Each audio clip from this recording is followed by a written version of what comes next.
சற்று முன்பு கிடைக்கப்பெற்ற ஒரு அதிமுக்கியமான மற்றும் பரபரப்பான தகவல் ஒன்று மக்களே. காணொலியை முழுமைக்கும் பாருங்க. நீதிமன்றத்துடைய பரபரப்பு தீர்ப்பு. தாவேக தலைவர் விஜய் அதிரடியாக கைது செய்யப்படுவாரா? அவரை கைது செய்வதற்கான அனைத்து விதமான திட்டங்களையும் பார்த்தீங்கன்னா திமுகவினர்கள் செய்து கொண்டிருப்பதாக பார்த்தீங்கன்னா அரசியல் விமர்சனர்கள் பார்த்தீங்கன்னா ஒரு பக்கம் விமர்சித்து வருகிறார்கள். இந்த ஒரு சூழ்நிலையில் பார்த்தீங்கன்னா நீதிமன்றத்தில் கிடைத்த மிக முக்கியமான தீர்ப்பு. உண்மையாக சொல்லணும்னா விஜய் அவர்கள் செய்த முட்டாள்தனமா அப்படின்னு சொல்லிட்டு கூட பேசிட்டு இருக்காங்க. அதாவது இந்த வழக்கு நீதிமன்றத்தில் இருந்தது, இப்போ சிபிஐக்கு மாற்றப்பட்டிருக்கு. அதாவது சிபிஐக்கு மாற்றப்பட்டது விஜய் தரப்பு கேட்டிருந்தாங்க. ஆனால் பார்த்தீங்கன்னா இதுவே ஒரு எலி கையிலிருந்து பார்த்தீங்கன்னா தப்பித்து புலி கையில் நம்ம விஜய் அவர்கள் மாற்றி கொண்டுட்டாரு அப்படின்ற மாதிரியான ஒரு விமர்சனங்களும் பார்த்தீங்கன்னா வைக்கப்பட்டிருக்கிறது. அது என்ன அப்படின்றத முழுமையாக நம்ம இந்த வீடியோவில் பார்க்க போகிறோம்.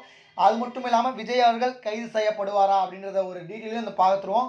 வீடியோக்குள்ளே போகிறதுக்கு முன்னாடி நம்ம சேனலுக்கு இப்போ தான் ஃபஸ்ட் டைம் வந்திருக்கீங்கன்னா மறக்காமல் நம்ம சேனலை சப்ஸ்கிரைப் பண்ணிட்டு பக்கத்தில் இருக்கக்கூடிய பெல் பட்டனை ஆலில் செட் பண்ணி வச்சுக்கோங்க. அப்போ தான் நம்ம போடுற ஒவ்வொரு அப்டேட்டும் பார்த்தீங்கன்னா உங்களுக்கு நோட்டிஃபிகேஷனில் வரும். இப்போ வாங்க வீடியோக்குள்ளே போயிடலாம். அதாவது தாவேக தலைவர் விஜய் அவர்கள் கைது செய்யப்படுவாரா அப்படின்னு சொல்லிட்டு கேட்டிங்கன்னா தற்பொழுது நீதிமன்றத்தில் வழக்கானது போயிட்டுருக்கு. அதனால் பார்த்தீங்கன்னா அந்த வழக்கு தீர்ப்பு வர வரை எதுவுமே நம்ம சொல்ல முடியாது. ஆனால் அவ்வளோ சீக்கிரத்தில் நம்ம விஜய் அவர்களை கைது செய்யப்பட முடியாது. சரிங்களா?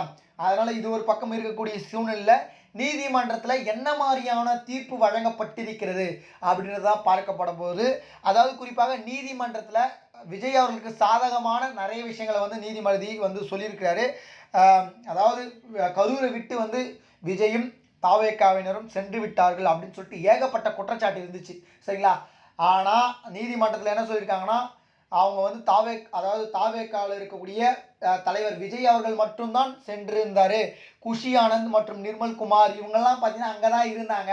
அதாவது ஒருவராக உயிரிழப்பதை தெரிந்துவிட்டு அந்த கரூர் எல்லைக்குள்ளே இருந்தாங்க. அதாவது உள்ளே வர முடியாமல் பார்த்தீங்கன்னா அவர்களை தடுத்து நிறுத்தியிருக்கிறார்கள். யார் அப்படின்னு சொல்லிட்டீங்கன்னா மாவட்ட செயலாளர், அப்புறமா போலீஸ். நீங்கள் இப்போ வந்தீங்கன்னா பிரச்சனை ஆகிடும் அப்படின்ற மாதிரி சொல்லியிருக்காங்க.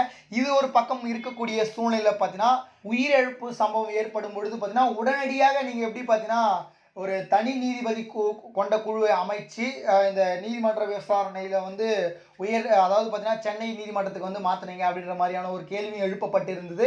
அதற்கு பிறகு பார்த்தீங்கன்னா 41 பேர் உயிரிழந்திருந்தாங்க. அவங்களுக்கு உடல் குறாய்வு எப்படி செஞ்சீங்க? உடனடியாக உடல் குறாய்வு செஞ்சு அதுக்கப்புறம் பார்த்தீங்கன்னா காலையிலக்குள்ளே பார்த்தீங்கன்னா எல்லா பாடியுமே கொடுத்துட்டு இருக்கீங்க அப்படின்ற மாதிரி சொல்கிறாங்க. எப்படி பார்த்தாலும் பார்த்தீங்கன்னா அதுக்கு போதுமான பெஞ்சஸ் டாக்டர்ஸ்லாம் பார்த்தீங்கன்னா இருந்திருக்க மாட்டாங்க அப்படின்னு சொல்கிறாங்க. ஆனால் அவங்க தரப்பு என்ன சொல்கிறாங்கன்னா இல்லை, பக்கத்தில் பார்த்தீங்கன்னா ஒரு டாக்டர் கேம்ப் நடந்துச்சு, அதுக்கு வந்திருந்தாங்க, அவங்கள வச்சு நாங்கள் எல்லாமே செஞ்சோம் அப்படின்ற மாதிரி சொன்னாங்க.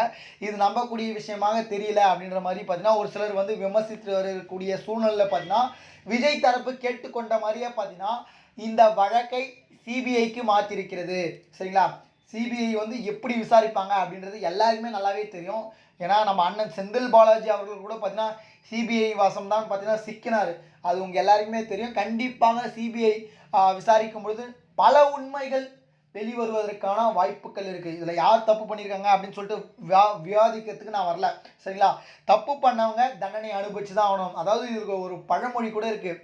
அதாவது உப்பு தின்னவன் தண்ணி குடித்து தான் ஆக வேண்டும், தப்பு செய்தவன் தண்டனை அனுபவித்து தான் ஆக வேண்டும் அப்படின்னு சொல்லுவாங்க.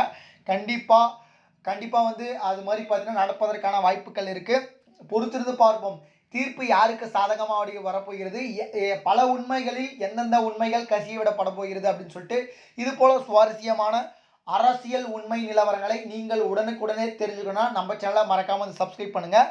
விஜய் அவர்கள் கைது செய்யப்படுவாரா அப்படின்னு சொல்லிட்டீங்கன்னா தற்பொழுது வரை கிடையாது அப்படின்னு தான் சொல்லணும். நன்றி. அடுத்த வீடியோவில் சந்திப்போம். நன்றி, வணக்கம்.